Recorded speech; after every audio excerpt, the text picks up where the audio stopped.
Hello, everyone, again, and welcome back to Paranormal Ripples. I am Ray, as always, and I'm joined by my very good friend Shay. Hello. And tonight, I'm bringing back a show that I've not talked about anything on for the last few months, actually. I think the last time we've done a video on Abandoned Legacies on this channel, I believe. I know I was here for it. Yeah, it was all the way back in September. September. I don't think I was here for it. No. It was September 23rd, everyone. So, yeah, that's how long ago it has been since we've done an Abandoned Legacies episode. But, like I said, I've been trying to focus on paranormal side. But, yeah, as always, if you enjoy these kind of videos, hit the like button, subscribe if you haven't already, turn that notification bell on. Otherwise, you could be left behind like one of these abandoned buildings.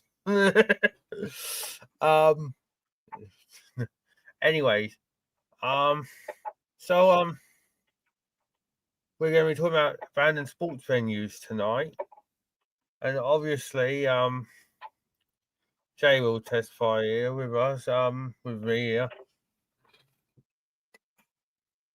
They're fucking. There's not their eerie. There's eeriness to them, but also it's crazy because some of them are still standing, and there's no government intervention of like let's tear them down or anything, is there? It's just like they leave them there. They just leave them there, and then when we wonder why we have no land or anything to do anything with, obviously this hasn't happened just here. It happened in America, China. It happens everywhere. really does, and It's kind of sad because like some of these buildings could look really nice, but obviously they're just forgotten to time. yes, they are. It's like very crazy as well because you think if they'd done a little bit of intervention on them or anything, they would they'd like bring them up and they'd be like, oh, we could have something like really nice here, if you know what I mean. But it's just like, really, Or they could like fix the building. yeah. Like another, like look at our old two arena. That after the millennium had come and gone, that was going to be closed down. But now look at it; it's one of the biggest venues in London for music and for shopping. Yeah, I sometimes forget you can shop there. Yeah. But yeah, there's obviously a few here that I've got from around the world, but I'm gonna talk about ones that I know about for sure. So yeah, let's crack right on because we're going to be going to Texas first, everyone. Let's crack on like those bricks. Yeah, indeed. We have the Houston Astrodome. It was opened in 1965 under the way less cool name Harris County Dome Stadium, and during its 43-year run, the stadium claimed quite a few firsts in sports arena history. It was the world's first multi-purpose domed sports venue, acting as home base for the Major League Baseball Houston Astros, the National Football League Houston Oilers, and for a stint even in the 70s, the NBA's Houston Rockets. And that's what it looks like. Now. Damn. It looks to be just like it looks like a dump. Yeah. It just looks like you could just go in there and just walk around and you're just really lost in time, This eighth wonder of the world was also the first major sports venue to install artificial turf, AstroTurf, and it featured the first animated scoreboard. But in the late 1990s, all those innovative firsts didn't amount to much, and the Oilers moved on from the obsolete stadium, becoming the Tennessee Titans in '96. The Astros followed suit a few years later and relocated to Minute Maid Park. And even the Houston Livestock Show and rodeo found new homes in 2002. But then in 2005, the Astrodome sheltered New Orleans residents who were displaced by Hurricane Katrina, and even though parts of it were knocked down in 2013, the Astrodome nabbed a spot on the National Register of Historic Places in 2014. So that's why this one getting knocked down.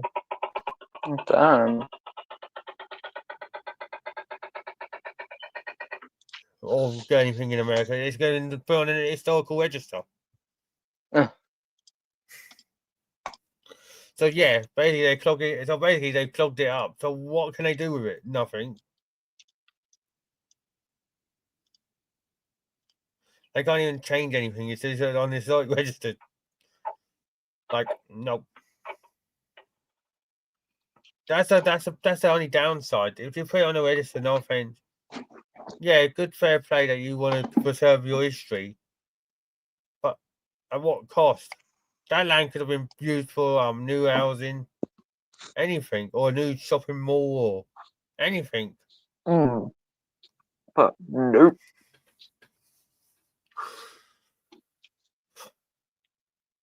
Yeah, the Houston government was like, nope on that straight away. It was like, no, we can't have that. No, we need to keep this all to ourselves. Thank you. Next, we're gonna go. Next, we're gonna go to Sarajevo, Bosnia and Herzegovina, the Olympic bobsleigh and Uluga track. Right, Bosnia and Herzegovina, which was formerly known as Yugoslavia, won the bid to host the 1984 Winter Olympics in its capital city, Sarajevo. The bobsleigh and luge track overlooks the city from its position on the mountain Trebevic. Roughly 50,000 spectators trekked up to the track to watch the heats. And this is what it looks like now. Cool, fucking hell. You know, it's sometimes kind of sad to see things like that just get to waste. Yeah. I think this was down to war, though, that this one ended up not working out properly, but still sad. Because otherwise, I think it would have still been in use, you know. Yeah. There you go. After the 84 games came to a close, the track was used for international competitions until 1991, when a series of wars broke out. And during the siege of Sarajevo, the track was damaged while being used as an artillery installation by Bosnian Serb forces. Now the track is riddled with bullet holes and graffiti, but as recently as 2018, there have been talks of refurbishing the track so that athletes can use it to train.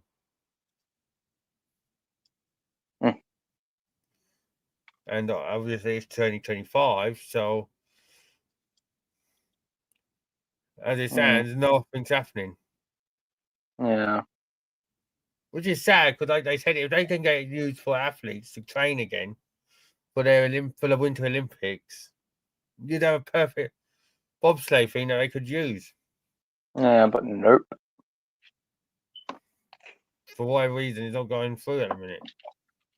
Now, the Marine Stadium in Miami, located on Virginia Key in Miami, Florida, the Miami Marine Stadium is definitely one of the most unique venues on the list. When it opened back in 1963, Marine Stadium was known as the first American facility built for the purpose of powerboat racing, but it soon became a venue for boxing matches and concerts. It even had a starring role in the Elvis film Clambake in 1967. Yeah, I remember that. I watched that film. There's what it looks like now, Shay. Oh, damn. And It still unfortunately, looks somewhat nice. yeah. Unfortunately, 992's Hurricane Andrew wreaked havoc on the facility, and as a result, it was deemed unsafe, though. So, over a decade later, a whopping $3 million was pledged to restore this venue, which had initially cost $2 million to build. With sweeping panoramic views of downtown Miami, the flowing venue holds a sort of beauty and intrigue even in its desolate state. Though its primary visitors are graffiti artists, Miami Marine Stadium was added to the National Register of Historic Places in 2018. So Damn. it was deemed unsafe, but there's somehow graffiti artists have gone there. Mm. Do they have a death wish? Or is it not as unsafe as they were saying? Yeah. All I want to know is if it's in GTA 6. God, could you imagine if you go to GTA 6 and this is actually in there, and this is actually like one of them conspiracies or mysteries that you have to solve, and there's a ghost around there. Mm. Or like that'd be pretty cool, I think. But it would make you wonder if they would put something like that in. But if they want to make it like based off downtown, like the whole of Florida, technically, you'd want to think that they would add that, wouldn't you? Yeah. Because it's like there. Yeah. You don't put that there. You're just basically saying, meh, what's up? Mm. Anyways, now we have Avangard Stadium in Pripyat, Ukraine. Yeah, God forbid Ukraine. Who's going to be on this list? In 1986, the Chernobyl nuclear power plant outside the Ukrainian city of Pripyat caused one of the most devastating nuclear disasters in history. If you don't know what Chernobyl is, folks, I'd suggest you go and look it up. It was crazy. With HBO's Chernobyl miniseries capturing the attention of audiences in 2019, this once abandoned radiation field disaster zone is quickly becoming a popular tourist destination. Within the exclusion zone, visitors can catch a glimpse of an overgrown amusement park or even spend the night in Pripyat's only hotel. One thing tourists can't do, however, is play a pickup football game at Avangard Stadium. Look at that. Fucking hell. That is nuts. I think a football team once played there. Mm. Now it'd be like try and find the fucking spot the referee in a fucking bush. Yeah. You can take that any way you want if that's a female referee or fucking female players. The stadium opened in 1979 after several years of construction, meant to usher in tourism. Avangard eventually gained some proper tenants. The FC Stroytel Pripyat. The team played in the stadium for a few years, but for like everyone else, they were forced to evacuate in the wake of the Chernobyl disaster. Now the crumbling stadium is thick with radiation and unkempt plant life. Those who venture into the exclusion zone can also see a few other abandoned sports-related complexes, including a defunct basketball court and an azure swimming pool, which is considered one of the cleanest places in the city, however. If this dark tourism bent does anything for you, there you go. That's crazy. Mm. Still, though, it's crazy to think, like, it's still crazy to think, like, the reason Chernobyl happened was due to user error. Yeah. Well, most of it was due to user error. Mm-hmm. And that caused one of the biggest catastrophes ever. Yeah, since the Blitzkrieg. But Mm. that's not what we're on about today. It's crazy though. It's a tourist zone though. Mm. No, Thing is, people still live there. No, Like, I've read there's a few that still live in Pripyat. yeah, in Pripyat. In Pripyat. Yeah. Like, you wouldn't think people still live there. You'd think they would have moved out by now. Obviously, they just don't. Obviously, if they survived that, perhaps they got radiation, then they were just like, oh shit. It's crazy though. Whenever I think of the Chernobyl, I always think of Modern Warfare. The first ever game when you do the ghillie suit mission and go through. You remember that Yeah. mission? You remember that mission, like? Yeah, going through that mission. If you don't, no one's played it, look it up on YouTube. But that mission brought tears to my eyes. Literally, the first time I played it, because it was so somber, eerie. Because you knew what happened in Chernobyl.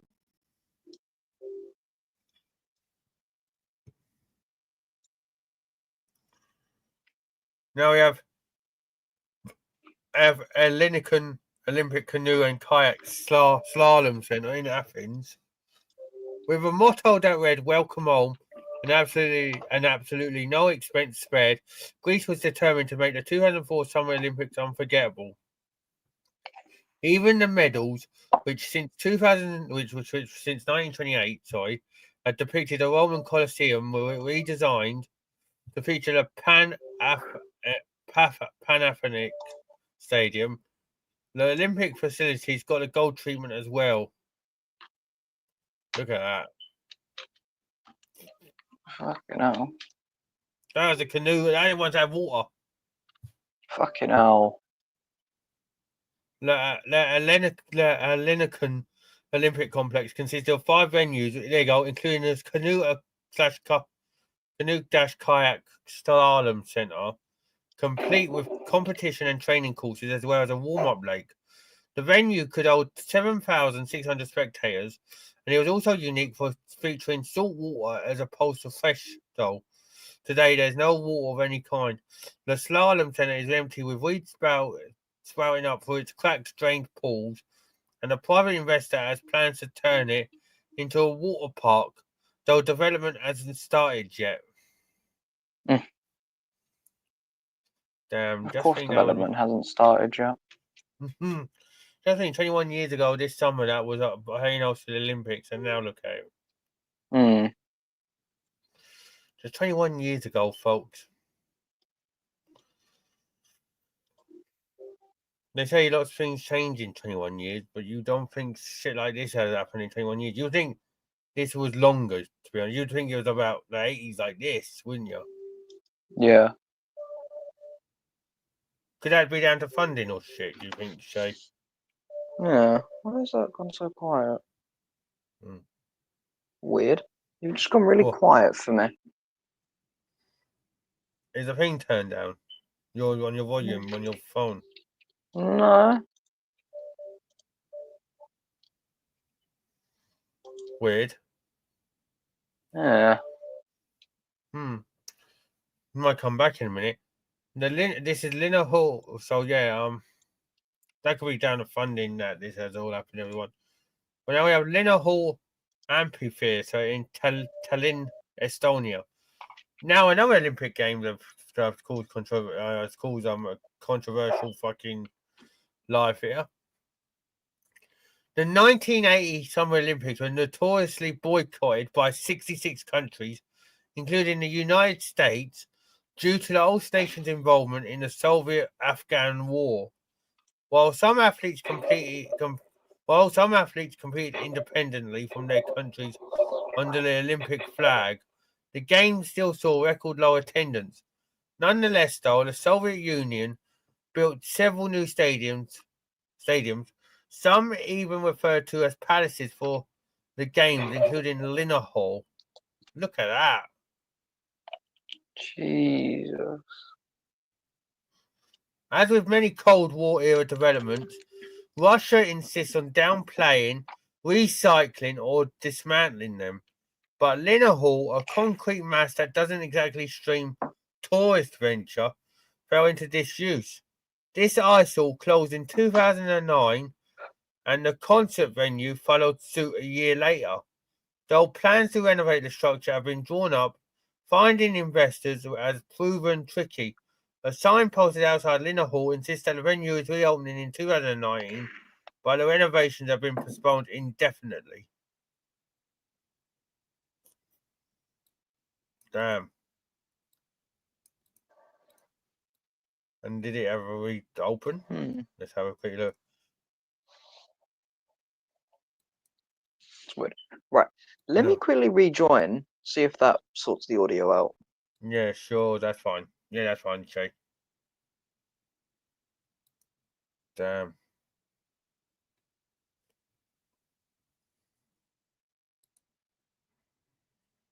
Sorry about this, everyone.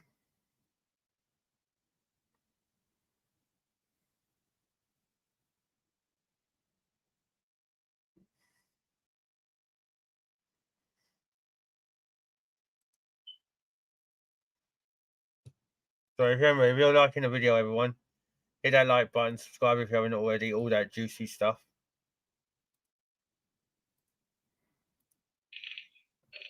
Hello? It still hasn't sorted the audio out.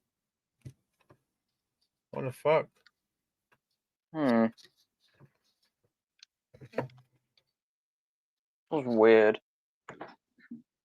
Yeah. Can you hear me fine? Yeah. It was odd.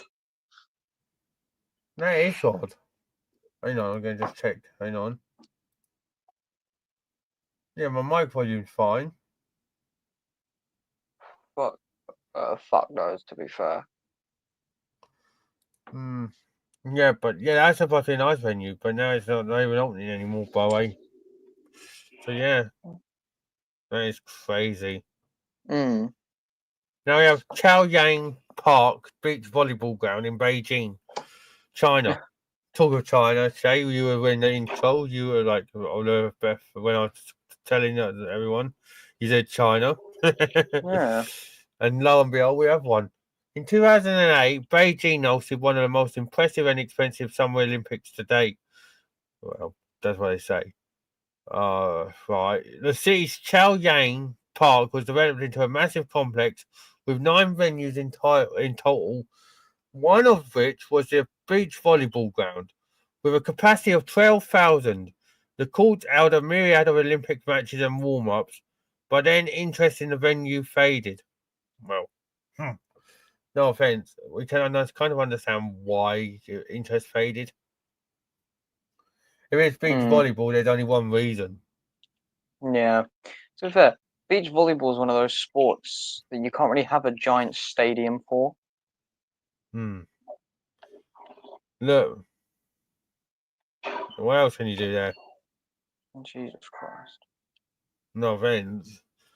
The 9 venues in Chaoyang Park were meant to be temporary. Often old cities spend more money than they make in crafting an unforgettable Olympic display. And many of the venues on our list are a testament to this fact. So while creating stadiums that are meant to be torn down after a few weeks of friendly competition seems wasteful, it might be better than the alternative. As for the beach volleyball ground, though, it hosted the Beijing Grand Slam of the FIVB Beach Volleyball World Tour in both 2011 and 2012, and during the summers a carnival is held nearby. Otherwise, it's game, set, and match for the venue. Damn.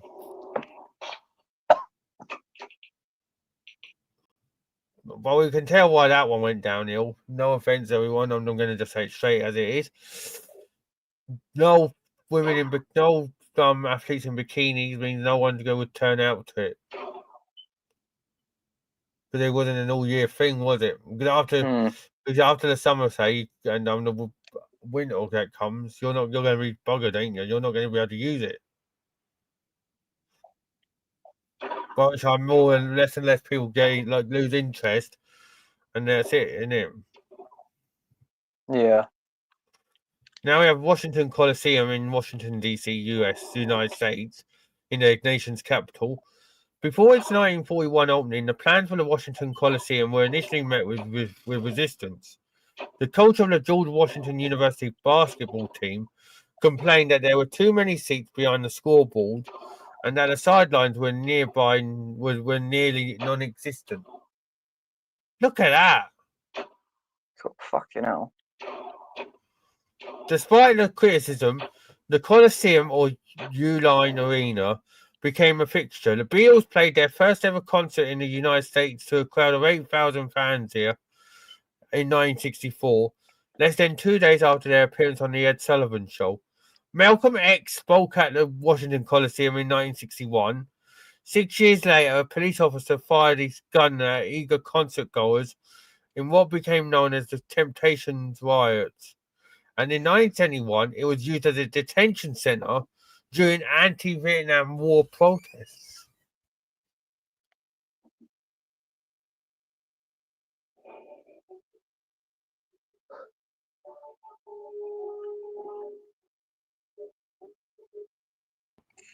Yeah, so today this historic concrete cavern is part abandoned, part parking garage. And I'm sorry for everyone for just going silent there. But yeah, what's your thing of that then, Shay? That's crazy. It's like it was used for so many different things, Hmm.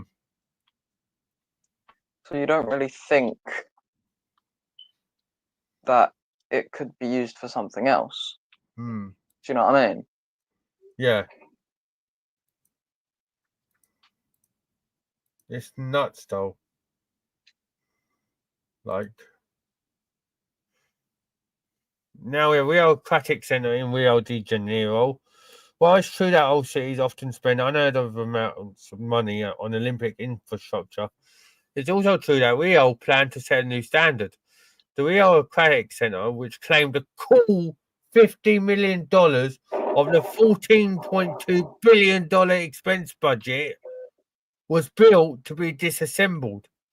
After the games, though, officials plan to turn this centre into new community swimming centres, one in Madureira Park and one in Campo Grande. But due to financial and political perils, this transformation has yet to happen. Look at that. Fucking hell. Even before slipping into a state of disuse, the Rio Aquatic Centre was plagued with troubles.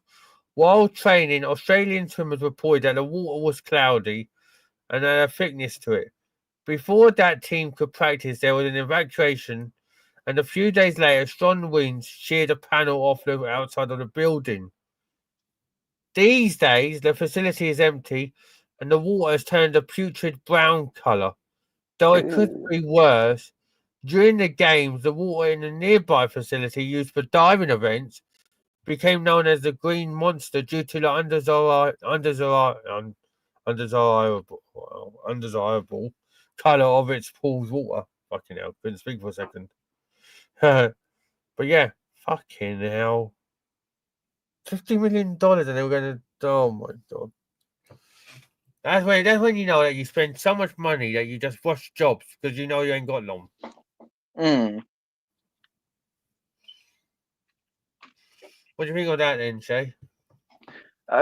It's weird to think as well, because like, what could have caused the water to have gone such a weird color? Yeah, but there was a picnic to it as well, and it was cloudy. Mm. And then in the one in the nearby facility, it was like Green Monster because of the fucking colour there. Mm. That is a bit. I wouldn't swim in that. Would you? No, I, I can't swim, and I wouldn't even touch the water. Fair enough. Stadium of Delphi, Greece. Though Delphi is most commonly associated with oracles, the archaeological site also contains a treasury, a theatre, and a gymnasium. And at the very top of the site, a stadium that measures in about 584 feet. Dating back to roughly the second half of the 4th century BCE, the Stadium of Delphi is the most well-preserved ancient stadium in Greece. What were dubbed gymnastic contests took place like this one, like in stadiums like this one. Today we are more commonly filed these contests under track and field events.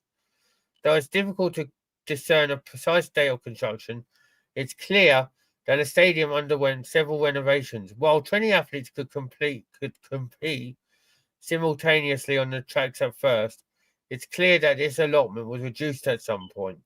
In its heyday, the stadium could hold 6,500 spectators, but today visitors aren't even allowed to grab a seat or all surround inside. Look at that. Jesus Christ. It is well preserved, I must admit, but that's crazy. Mm. That's nuts. Now we're going to Germany. Lord, Athletes Deutschland. Village. Athletes Village Pool Complex, Berlin, Germany. Although Berlin's Olympia Park Stadion, an aquatics venue built for the 1936 Summer Olympics, is still in use today, many of the training facilities and athletes' accommodations lie abandoned, however. The Olympic Village is roughly 9 miles from the central stadium, and once it housed 5,000 athletes. Now it's home to overgrown trees, rust, and cobwebs. Look at that. Fucking hell. The 1936 Berlin Summer Olympics, though, drew a lot of curiosity from spectators. The Nazis had been in power for several years, and Hitler was determined to use the outcome of the games as racist propaganda. Of course he did. During the game, some 370,000 visitors stopped by the Olympic Village to glimpse its amenities. Many more caught sight of the buildings, though, on television when the 36 Olympics became the first live sporting event broadcast to the world. Even now, the eeriness of its strange pools and shattered windows compound the complex's discomforting place in history. Now we go back to Sarajevo, Bosnia, Shay. Igman Olympic jumps. The Igman Olympic jumps were used for ski jumping during the 1984 Winter Olympics in Sarajevo. The structure features a large hill, 367 feet high, and a normal hill, which comes in at the short of 295 feet. During the games, upwards of 90,000 spectators flocked to Igman, where a Finnish skier known as Matti Naikanen set a record for jumping 381 feet. Look at that now, man. Despite the exciting turn of events, the jumps fell into a state of disrepair once the games came to an end. There haven't been any sanctioned competitions on these hills since '84, and to make matters complicated more, the jumps became a battlefield during the siege of Sarajevo in the 90s. Plans to refurbish these jumps have been also idled, especially after Sarajevo's bid for the 2010 games failed. One reason the bid didn't work out, officials decided that the city had weak infrastructure post-war, a real catch-22 situation. So you're telling me that you'd get money to host these Olympics? The city comes to you and says, the country comes to you and says, we want to host them again, and you're not going to give them the games because their infrastructure is weak after a war years ago. But that money could have made them improve the fucking state of the fucking thing. Yeah. It's a bit silly, isn't it? Someone make sense of it in the chat or comments if you're watching on catch up. While you're also leaving a like and subscribe. But yeah, it is a bit silly. That's like really weird. Now we have the Mao Canal. The Mao Canal Stadium was originally built for the 1950 FIFA World Cup. At the time, it was a bit of a mess. Work on the stadium didn't actually wrap up before the World Cup, which meant it looked like a construction site. And to make matters worse, it lacked a press box and restrooms. But when Brazil won the bid for the 2014 FIFA World Cup and the 2016 Summer Olympics, the city of Rio seized this opportunity to refurbish the Mao Canal. Like this, look at that. This is the largest stadium in the world. Despite impressive renovations, the stadium has become dormant though after the 2016 games. Reportedly, the field has dried up and browned. In other places, chunks of turf have been pulled out and windows have been smashed. Visitors were no longer permitted to tour the facility though after a string of violent robberies. How could a stadium that holds two of the biggest sporting events in the world, virtually back-to-back, go belly up? Evidently, the stadium owed the power company $3 million, and according to the stadium's operator, the Olympic Committee returned the venue in terrible condition. Nearly 70 years after its initial opening, Mao Canal Stadium still looks like a construction site. It's crazy.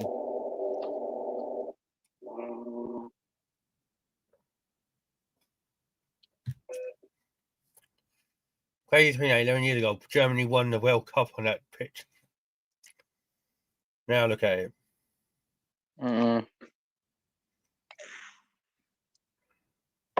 All because another country won the World Cup.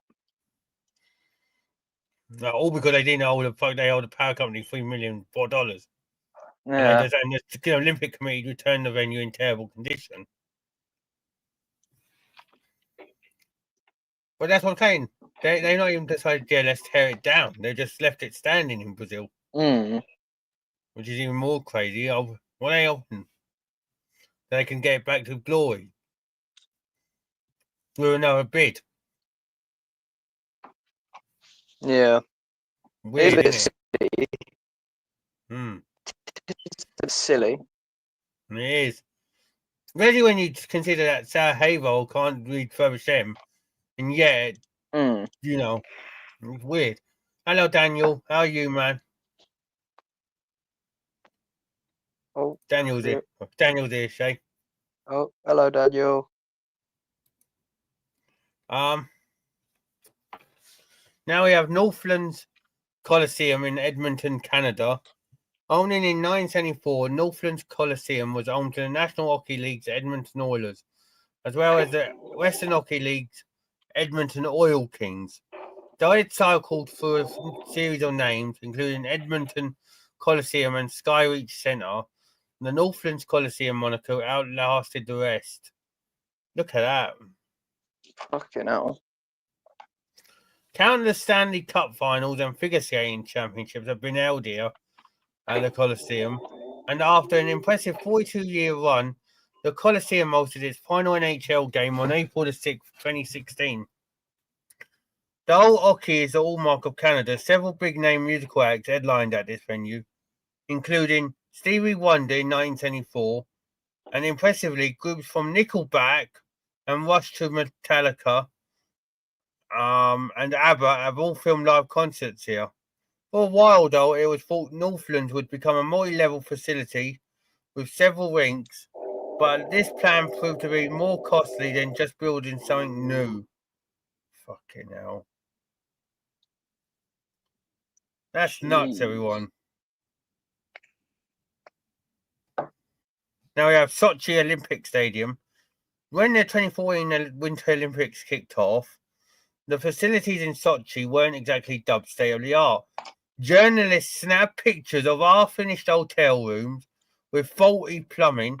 What? The challenge to it. If the rooms had toilets at all, and it seemed like a race for event organisers and construction workers to tie up loose ends.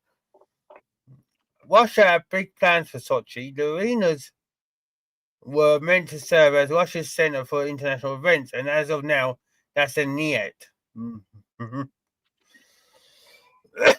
Due to growing civil unrest, Sochi's Olympic sites are idling. Moreover, the Russian government hasn't fully paid contractors for their work on what is now known as the most expensive of winter games, which is in history. And without any money backing them, and without those promised international events, these facilities are just slowly deteriorating. Locals have even dubbed this $51 billion site the Museum of Corruption, which really takes away from the old Olympic spirit thing. Yeah, and in F1, obviously, had to pull out of doing the Russian Grand Prix there because of what happened in the war. So that's not even helping that area. Yeah. That's crazy, though. Why does that look like a nose cone or something of a airplane? It does, to be fair.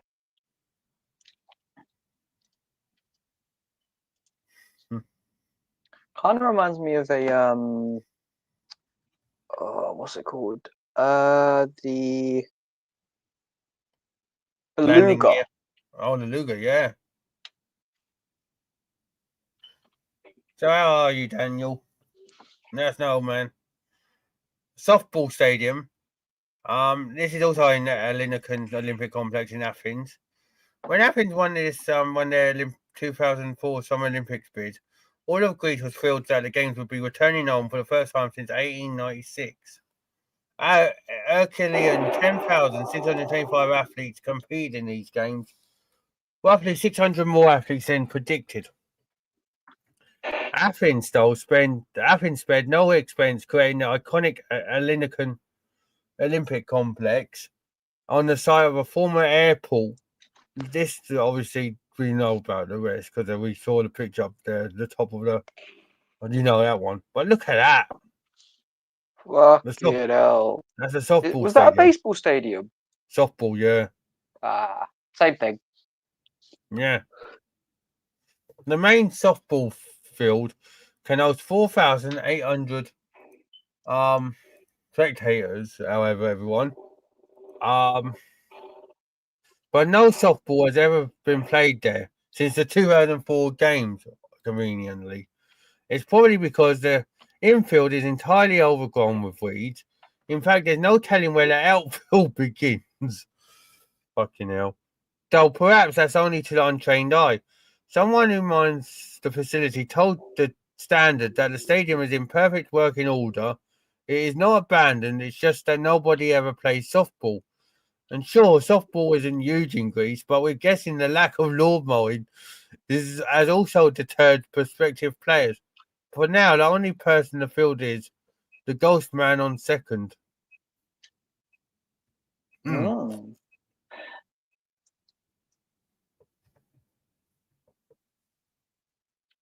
That's crazy.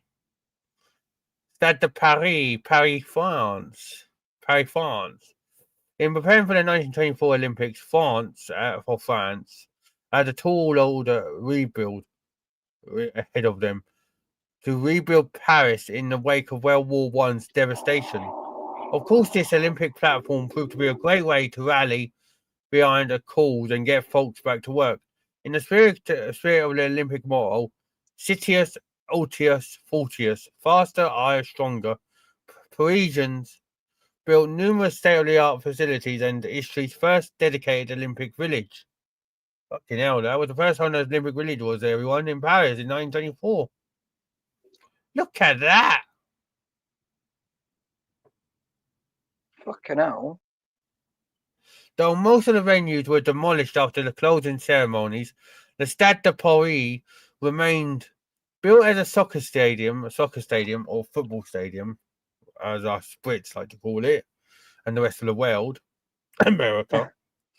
The venue Brazil. continued to operate primarily as a rugby field. However, though, a bad storm in 1999 damaged this stadium, eventually leading to its total abandonment.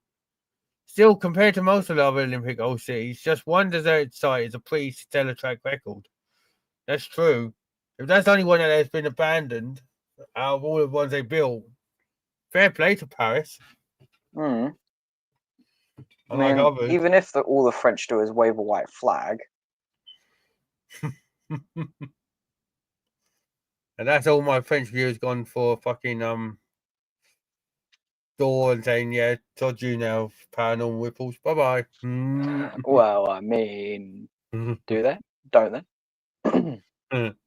Wow, we're going to Czech Republic now. Stadion za Luzan Kami in Brno, Czech Republic. Opening in 1953 with a whopping 50,000 seats for spectators, Stadion za Luzan Kami was the largest and most impressive venue in the Czech Republic. The Zbrojovka Brno Football Club called it their football pitch since the venue's inception and set an all-time attendance record for a Brno match when 44,120 spectators came out to watch the team take on Slavia Prague.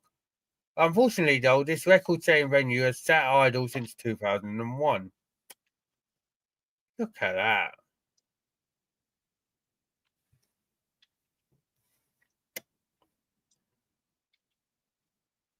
Damn. Look at that, Shay. Jesus Christ, that's disturbingly creepy. The FC Zbrojovka Brno was forced to relocate that year because Stadion Czar Lujan Kami no longer met FIFA standards. The captain of the team attempted to restore the stadium himself, even kicking off a crowdfunding campaign in the hopes that the club could play a farewell match. But these best laid plans didn't exactly pan out, and now trees and bushes have overtaken the stadium, and people experiencing homelessness have built shelters in the stands. Nonetheless, though, Burnout fans haven't lost all hope. Though the stadium is idle for now, a $40 million overall plan has been suggested in recent years. Good luck to him if it does go through. Isn't it? Hmm.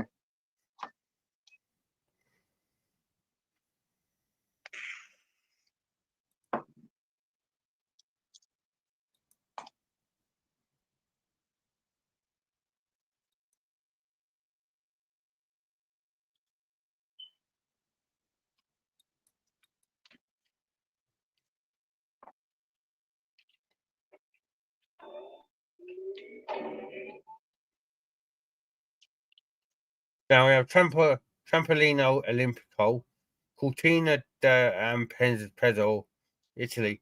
Before the ski jump in question was renovated and turned into the Trampolino Olimpico for the 1956 Winter Olympics, it was known as the Franchetti jump, or the Franchetti jump. Thanks to generous donations from Baron Franchetti and the nearby hotel, the local sports club constructed this rather modest wooden platform in 1923. While the Franchetti allowed skiers to make jumps around 130 feet high, the renovated Olympic jump saw skiers flying between 200 to 260 feet into the air. Look at that.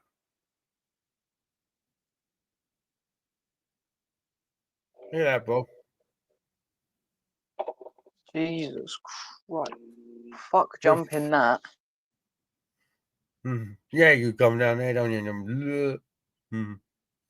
With 40,000 seats in the stadium itself and an additional 10,000 in the stands that flank the hill, Trampolino Olimpico is one of the most innovative examples of ski jump architecture. Despite this recognition, the jump lost its certification in 1990 and has remained abandoned since. Although records have been broken on the jump, its biggest claim to fame is perhaps its appearance in the James Bond film For Your Eyes Only in 1981. Yeah, I remember that. I remember that film. That was one of my favourites. But yeah, that's crazy though, isn't it? Hmm. How It's can they like, have like abandoned everyone? yeah, it's like you wouldn't really think something like that would happen, would you? No. You'd think that the James Bond film would even give it publicity, you know? Yeah, you'd think it would like bring more sort of what's the word, traction to it, not abandon it. Yeah. 9 years later, because he lost his certification. But you'd think if Bond was filming it, more people would go there, which means in turn it'd get more renovation done to make it keep its certificate. But no, weird. Strahov Stadium in Prague, Czech Republic. Built as an arena for synchronized gymnastics of all things, Strahov Stadium is the largest stadium and second largest sports venue ever constructed. What's its capacity? Well, an unheard of 250,000 spectators can fill its Damn. stand, and you might wonder, but how can they all see what's going on? Since Starhov was built for its large-scale gymnastics displays, the field is 3 times as long and 3 times as wide as a standard football field, meaning it's several fields in one. Though this is impressive, it's no wonder the bulk of the stadium fell into disrepair. Look. Fuck it all. That is a big stadium, though. Uh-huh. For a time, though, it was repurposed for concerts hosting big names such as the Rolling Stones, Pink Floyd, Aerosmith, and U2. Though it no longer hosts competitive sports events, some locals take the tram uphill in order to train on the unkempt fields high above the old city. Plans to renovate this site have been stop and go since it shut in the early 2000s. One plan that gained traction proposed turning the site into a leisure mecca for the 21st century, complete with shops and hotels. Prague even put in a bid to host the 2016 Summer Olympics in hopes that would give them an incentive to rehabilitate the stadium, but they lost out to Rio. Mm. And then this UNESCO cultural heritage site was most recently featured in the 2019 Apple iPhone XR commercial, Color Flood. Fucking hell. Apple even filmed there, fucking hell. Now we have Fort Lauderdale Stadium in Fort Lauderdale, Florida. The Fort Lauderdale Stadium is best known for being the Bronx Bombers' home away from home, or at least formerly. And while this dilapidated structure is only a small step down from Yankee Stadium itself, it's still a step down.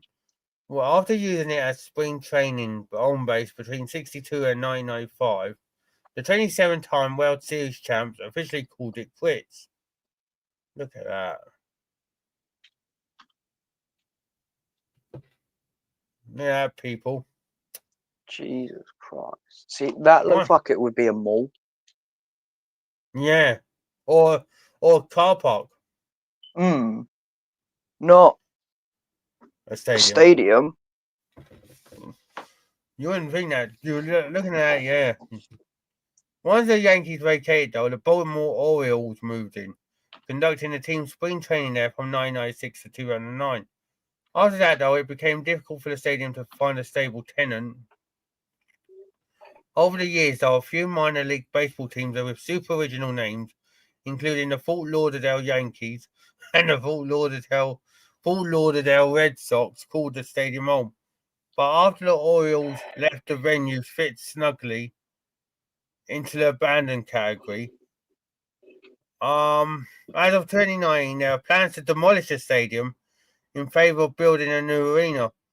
For what purpose? Reportedly, a football club founded by legendary footballer David Beckham will take up residence in the new venue. Damn. Yeah, that's into Miami.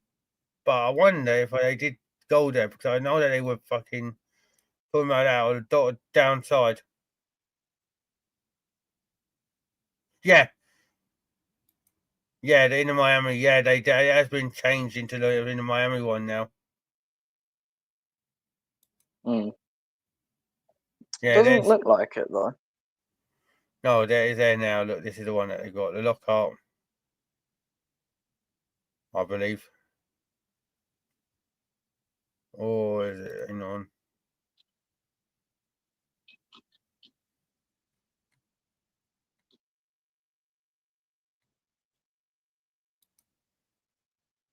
Yeah, there's the stadium now. Look,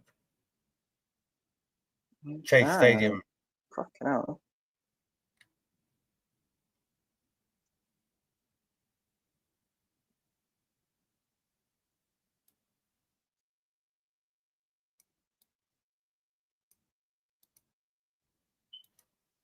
Trying to get you a better picture. There you go.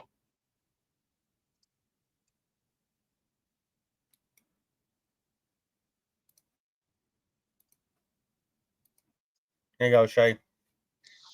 Oh Jesus Christ! That actually looks quite nice, to be fair. That's what it looks like it's going to be. But yeah, that's what that stadium is going to be open to be turned into. Good on them. There's one stadium that's going to be fucking safe. Thank God.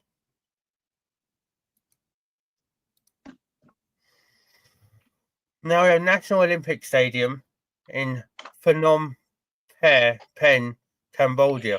Okay, we'll admit it. This next one is a little unusual. The National Olympic Stadium in Cambodia's Phnom Penh is a lovely multi-purpose sports venue, but it was sort of abandoned from the moment it opened. So how can this be? Despite its very specific name, the stadium, however, never actually hosted an Olympic event. In fact, it's never hosted the Olympics at all. Look at that. Along with other equestrian athletes, Cambodia's first Olympic competitors were forced to complete their events for the 1956 Melbourne Summer Olympics in Sweden due to Australia's strict animal quarantine. Cambodia then skipped the 60 Olympics but returned for the next two Summer Olympics. In the 70s, though, the violent, oppressive regime of Khmer Rouge banned athletics, and as a result, the stadium has fell into a state of disrepair. All of this to say the venue doesn't have any real ties to the Olympics.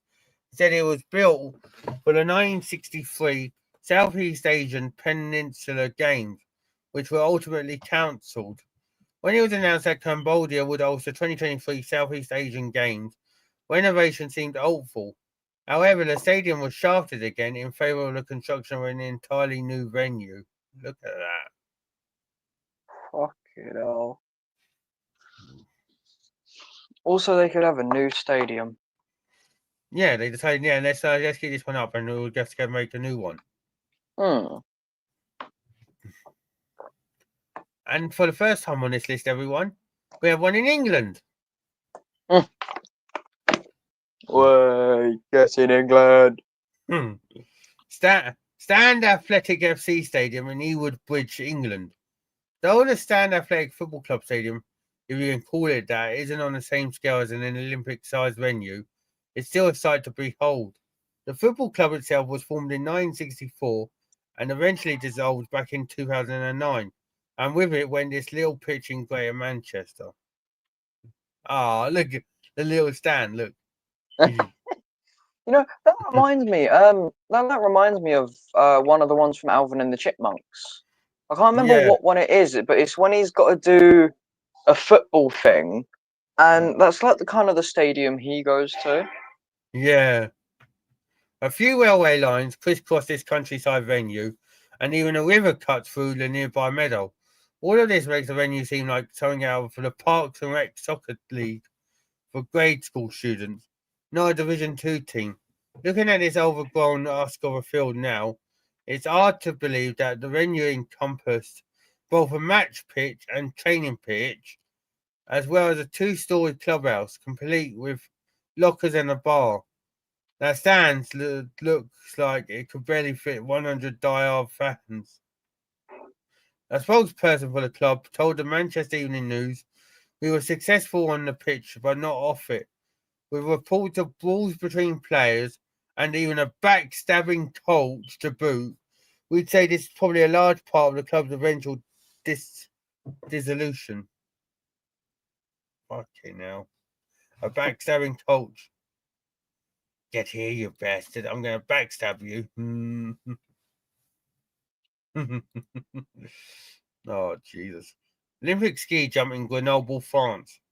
These hills were once alive with the sound of wind creaking through this abandoned but absolutely breathtaking former Olympic ski jump. During the 1968 Winter Olympics, this Grenoble adjacent venue in Saint Nizia de Moucherotta seated an impressive 50,000 spectators. Look at that. Fucking hell. Though the longest jump during training sessions was reportedly an unbelievable 360 feet, the Soviet Union's gold medal jumper nabbed the number one spot with a jump that topped out at 231.3 feet. Jesus. Unlike similar former Olympic jumps in Italy and Sarajevo, there haven't been any attempts to resuscitate this particular venue. With a population of just over 1,000, the small commune town nestled in the hills of southeastern France doesn't exactly market itself as a must-see tourist stop. Still, the beautiful foliage and incredible vistas make this one of the most intriguing abandoned sports venues on this list. That's crazy.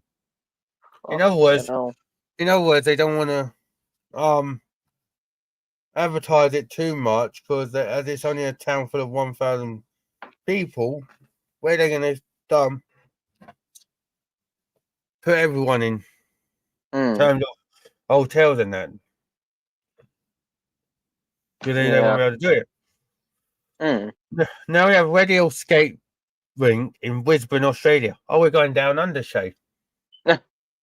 known by locals as a landmark, the ideal skate rink hasn't seen visitors zipping around on the skate floor since a devastating fire swept through this complex on Boxing Day in 2002. Damn. Despite the lack of disco music, flashing lights, and beer pictures, the skating rink is still pretty heavily frequented by locals, even particularly local artists. Look at that. Damn. In an interview with ABC Radio Brisbane, a local developer explains that people have broken in over time to create lasting graffiti murals. He goes on to say that the artwork is a way to relive the memories of this special rink. Although in addition to artists, radio has played host to open air film screenings, and is still not in the safest shape. As of 2019, there are plans to completely refurbish this venue, while still keeping all of the graffiti as well as the old skate floor intact. While this sounds incredibly cool, this renovation/preservation project comes with a cool $10 million price tag. Fucking hell. Well, good luck to the ones so far on this list that are trying to get back on track. You know? Yeah. Now At yeah, least they're trying to get back on track. Yeah. Now to the one that won't get back on track, I don't think. Stone Mountain Tennis Complex, Atlanta, Georgia, United States. Built to host tennis events at the 1996 Atlanta-based Summer Olympics, the Stone Mountain Tennis Complex cost around $22 million to build. With a communal plaza, a main stadium court, and 15 outer courts for training, this stadium could seat around 12,000 spectators. Look at that, man. Fucking hell.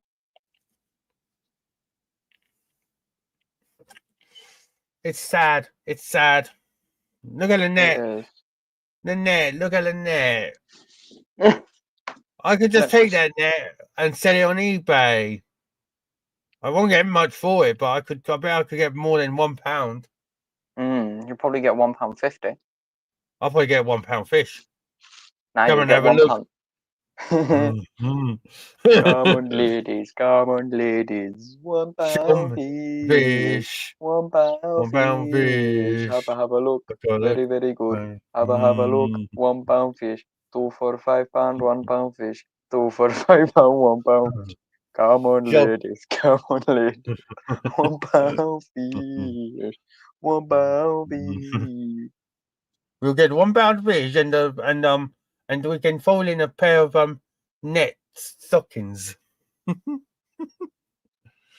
However, any victories at the Centennial Olympic Games were promptly overshadowed by the tragic bombings in Olympic Park. See, that's the downside. Tennis spectators were spared as the venue was located at Stone Mountain Park. Nonetheless, the tragedy certainly shaped the games that summer. A pipe bomb planted by a certain Eric Robert Rudolph injured 111 people and is connected to at least 2 deaths. After the Olympics, the court hosted the 1998 Davis Cup competition featuring Andre Agassi and Jim Courier. Today, the Olympic torch can be seen from the highway, another bygone relic of the $5.14 billion undertaking. That's crazy.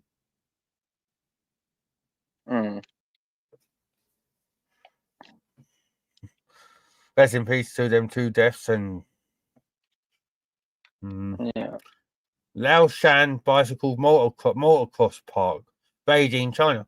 Marking our final trip down memory lane to the 2008 Summer Olympics is Beijing's Laoshan Bicycle Motocross Park. Famously, the Beijing Summer Olympics were watched by 3.5 billion people worldwide and went down in the record books as the second most expensive games, just behind Sochi's 2014 Winter Olympics. So how much does it all cost? Roughly $44 billion. Look at that, man. Jesus Christ. Are you sure that's not where I was just growing my plants? No, I'm going to go on. No, that's where the Sidemen are going to do their next hide and seek video, isn't it?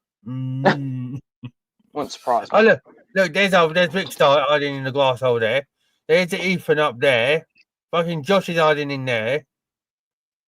KSI is just gonna lay in the fucking bush down here and be like, "Oh, I'm in the bush." No, do you know what KSI is gonna do? He's gonna What? lay in the most open spot right in front of the seekers. Yeah, he's just gonna sit there. He's gonna lay there, isn't he? Yeah. Or lay on one of the seats. Officials claim that surplus revenue from these games would exceed $16 million and cover their projected $15 million costs. Of course, that didn't quite pan out. While some venues, such as the iconic Bird's Nest, site of the opening and closing ceremonies, were meant to be repurposed, Beijing had other plans for this motocross park. Playing also both men's and women's BMX racing events, Motocross Park was one of 9 supposedly temporary venues constructed for the games. Now, grass and plant life cover the track and jumps. Reportedly, locals have even turned the abandoned stadium into an unofficial community garden. Now, you're talking about fucking plants, and I didn't even scroll down to read that. I'm just built different. No, it's because you know what was there, don't you, Shay? You went and had a quick peek. Yeah, I did.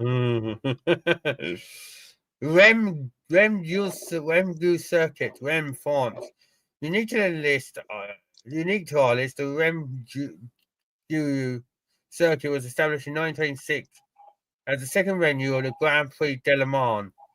This Grand Prix motor racing course was known for its now famous triangular shape and featured a once robust timekeepers building, right?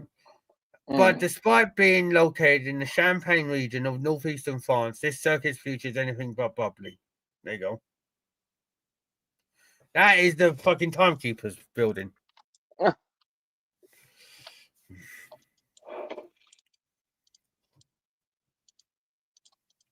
The corners and changes in elevation made this track a favourite among racers and truly set a new standard for motor racing circuits. Originally, part of the circuit ran through the village of Gieux, but was changed in 1952. Now, much of the abandoned circuit runs parallel to the main road. Almost 50 years after its opening, the once state-of-the-art raceway was deemed obsolete, even dangerous. The last race held at this circuit occurred on June 11th, 1972. Now its vestiges from the timekeepers building to the once renowned scoreboard are relics of a bygone era. Now we're going back to England. Meadow Park, Gloucester, United Kingdom. In 2007, the National League Southside Gloucester City Football Club had to leave their home stadium behind, and we don't mean they had to walk away from it or that they relocated for any of the normal reasons. It was a real save our stadium situation. Thanks to some particularly heavy rainfall, this small pitch and stands flooded. Look. Oh damn. Meadow Park. No. Yeah. Meadow Park was Gloucester City FC's home field or home stadium, as we'd like to say, not home field, between 1986 and 2007 until this apocalyptic flood, which left the park swimming up to the goal crossbars. After padding out of there, the football club became a bit migratory, sharing pitches with nearby teams. Now, Meadow Park has now returned to being above sea level. It has sat unused and ravaged for over a decade. Eager to have a more permanent home, Gloucester City FC hopes to raise enough money to renovate the stadium and reopen it in 2020. And they did, I believe, Gloucester City did get a new stadium. Damn. I believe they did go through with it.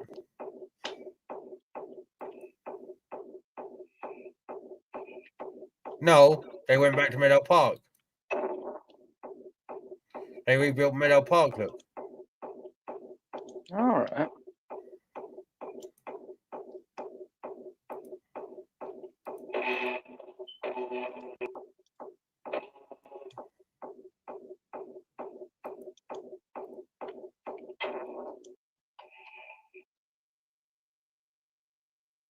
There you go, it was rebuilt. See? Alright. Well, at least they rebuilt it. Yeah.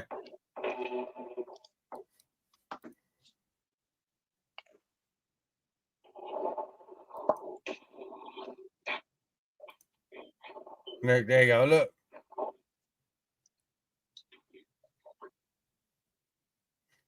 There you go. Shay, look. Ah.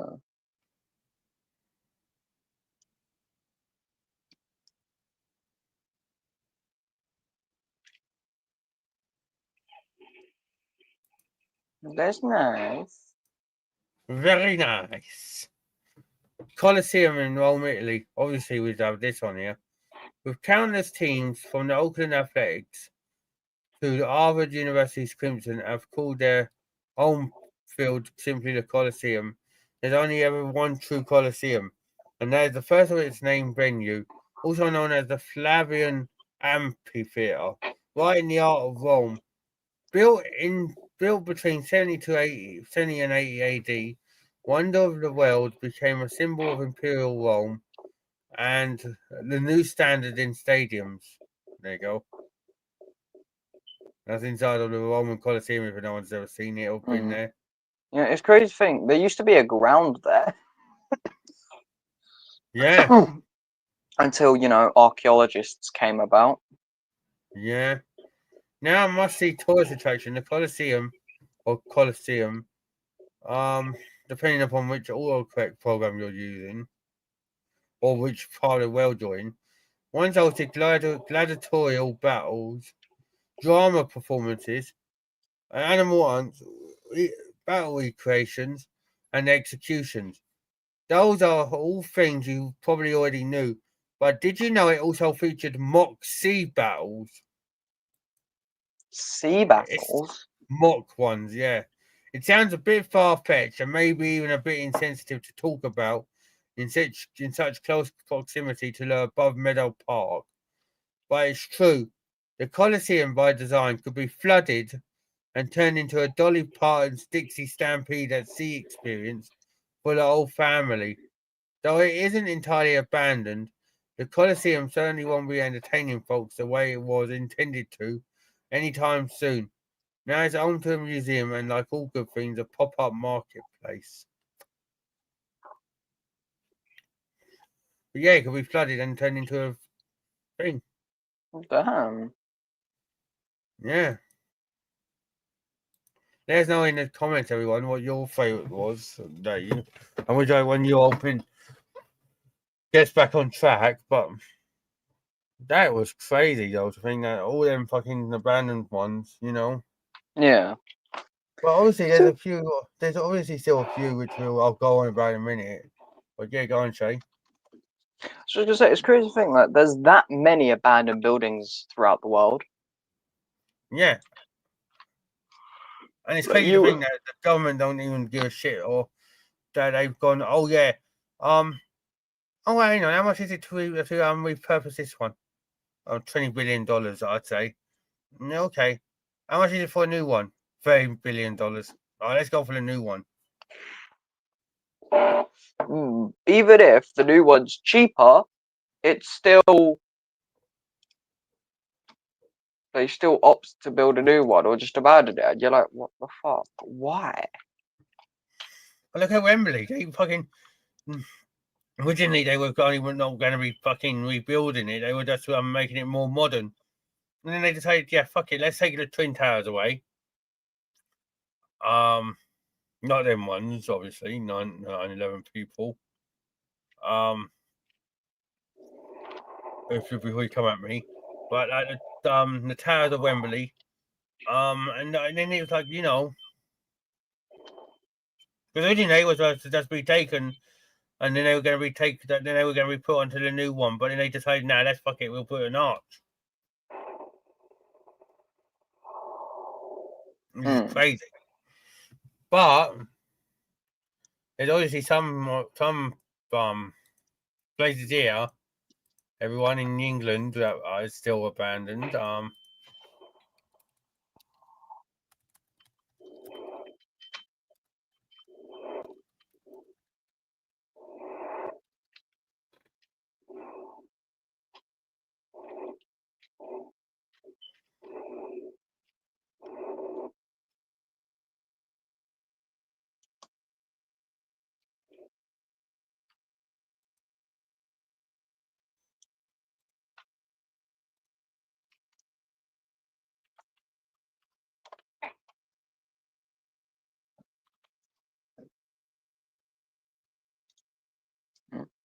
Oh yeah, I was able to sort my audio out as well.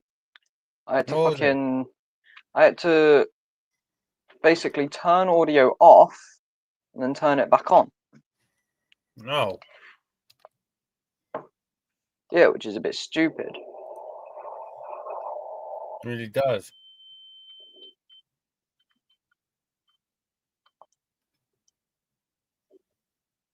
None. I'm just going to show you now. 2 football stadiums here Hmm. in England, everyone. That kind of basically, Have become abandoned. yes, they're abandoned. Hmm. Oh, And go on. I was gonna say real quick. Earlier I figured it out. I did my first post on YouTube, basically telling everyone to go fuck Metal Panzer off and go subscribe to the other one. But yeah, I figured out how to do that. I was supposed to tell you earlier, but I completely forgot. If anyone doesn't know what Shay's on about, he's from his new channel, everyone, which he'll drop everyone in him, like, you know. Yeah, at the end of the live, which I actually forgot to do yesterday. Well, to be fair, yesterday was a bit hectic. Yeah. So York Street. Where? So York Street, Boston. This is where I'm going to be.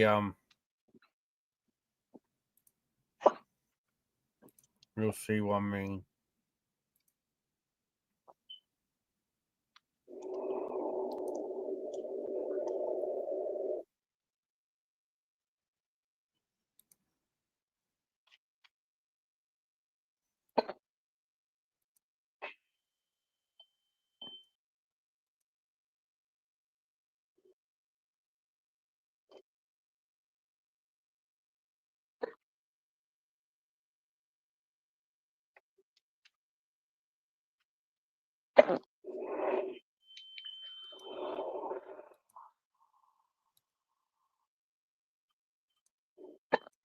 That's 2, and I believe there's one more I'm thinking about. There's another football stadium I'm thinking of on the top of my tongue.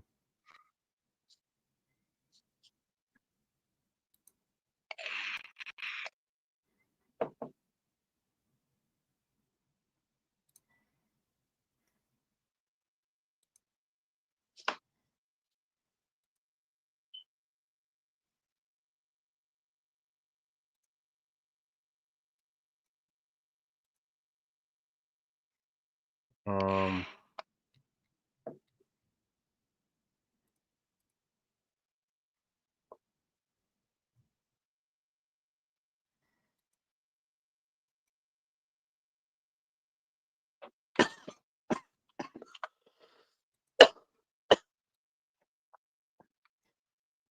this is what while I'm thinking of it, everyone. I'll show you what I'm gonna show on here. Share screen. Here's Millmore, which was once the played host to Rotherham United. This is light abandoned now since they left there, and they've gone to move in. Then they moved into a new big one. Look, they left it. Hang on. There you go. 2008.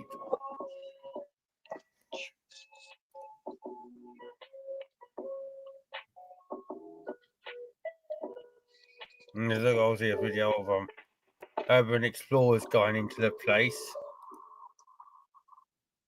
Yeah. Look.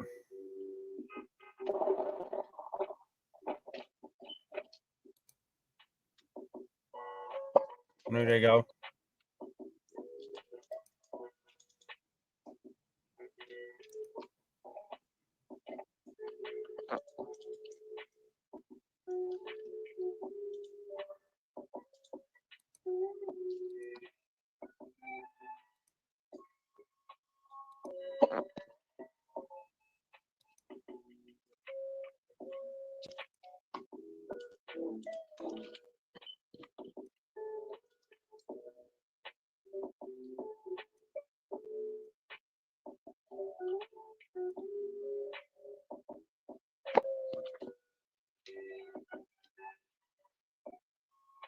Yeah. Nice, yeah. Look at this, Shay. Oh, fucking hell. You know, it kind of looks like the average football stadium nowadays, you know? Yeah, look at it. Look. It was in 2019 that this was taken, but this is what it was now. Look. It's ridiculous. Look.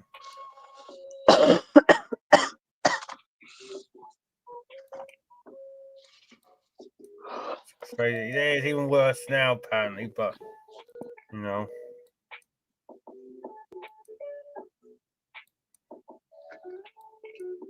Look at it. Look. Fucking hell. Yeah, obviously you have that one, everyone. So,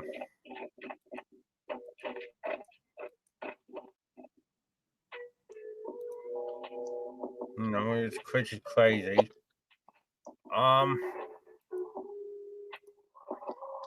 And yeah, there's the other one, Boston United's York Street.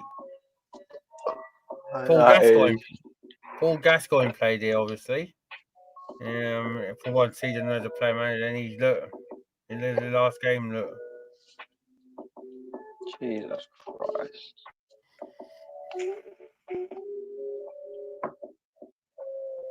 crazy to think that he was in the Boston United fucking Gaza.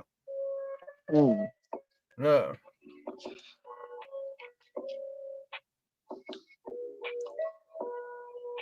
And then he moved to this new ground, look. Instead of staying there, they went to a new purpose run, look.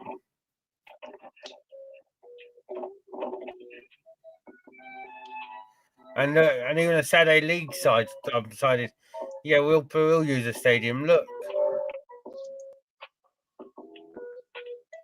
Look.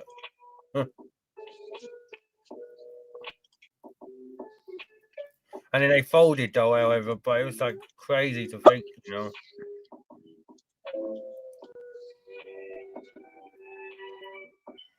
Sad to think, though, isn't it? That all these places here are like that.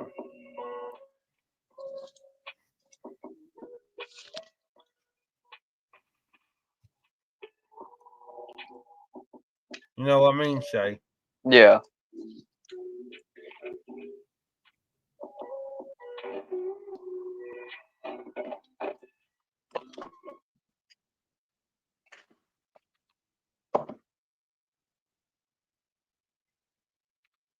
Comments seem to be a bit empty.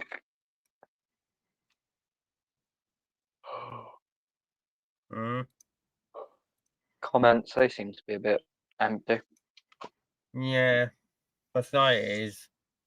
But Yeah. it's probably because we left it late, though, but, you know. I can't help Cockney's, that. yeah, Cockney's probably out cold. Yeah, Cockney probably is. But yeah, I'll be back on again today, everyone. Because I'm going to try and keep the momentum going with all of you guys. Yeah, 100%. And maybe if we can get John on, Yeah. because he's not made an appearance for a few days, and I know some people like John. Then again, though, he is going to be watching SmackDown. Yeah, not tonight. It's Thursday. Tomorrow. Oh yeah.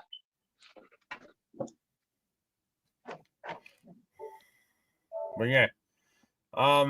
There's not any other abandoned venues near you or ones that you can think of in the comments, because it's gonna be interesting to because there's got to be things that you go like.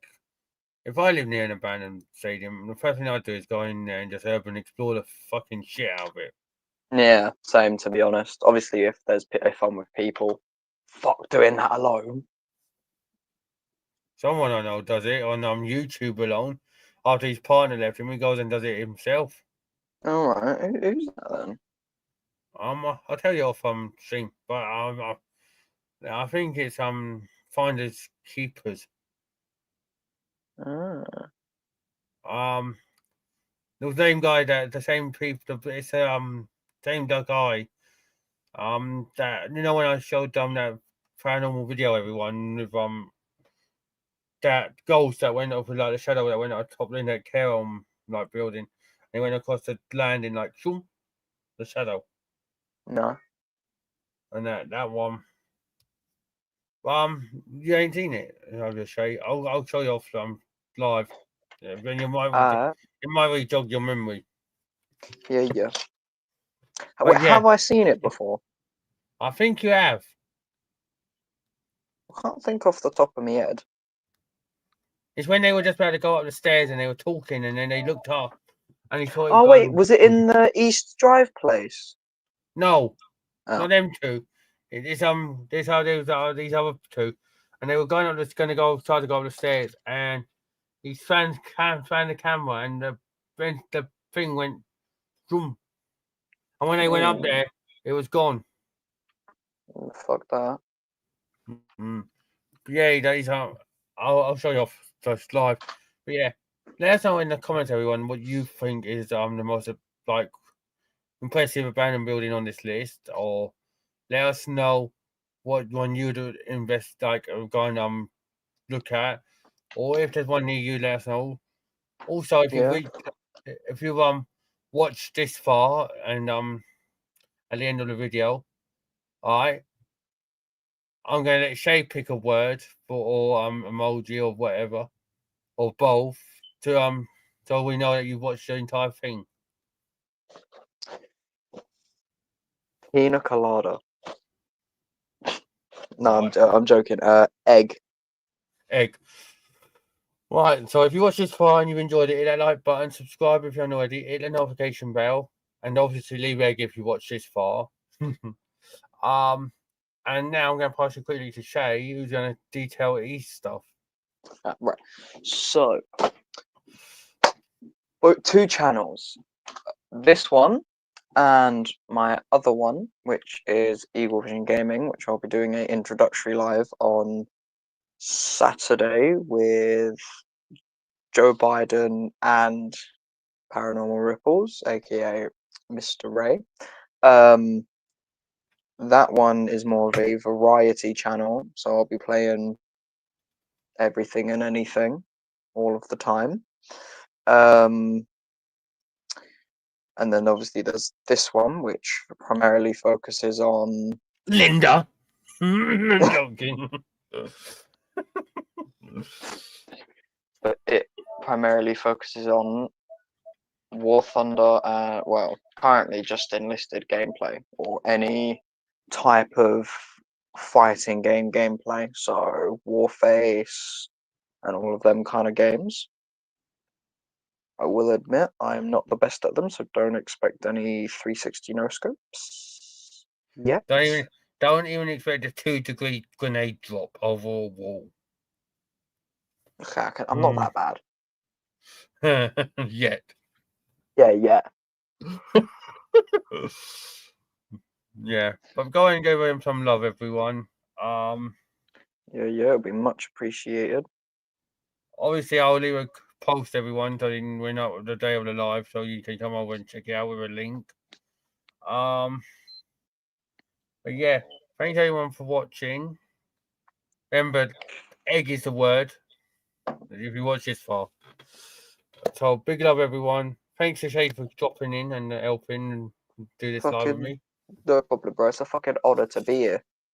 I mean, I've been here since October. Just a couple more months, and I'll be here for a year. Yeah, and he's enjoyed every single minute of it. He's holding me hostage. Yeah, don't tell everyone. I'm joking. But yeah, big love, everyone. Thank you so much for watching. Roll to 2K now. So yeah, let's get there and come in, everyone. Come in. Come into my live. Hopefully I'll do another one later, which is earlier, so you can all come in and check it out. So see you later, everyone. Good night. God bless. And remember, with abandoned buildings, get out before you get final destinations. Take care.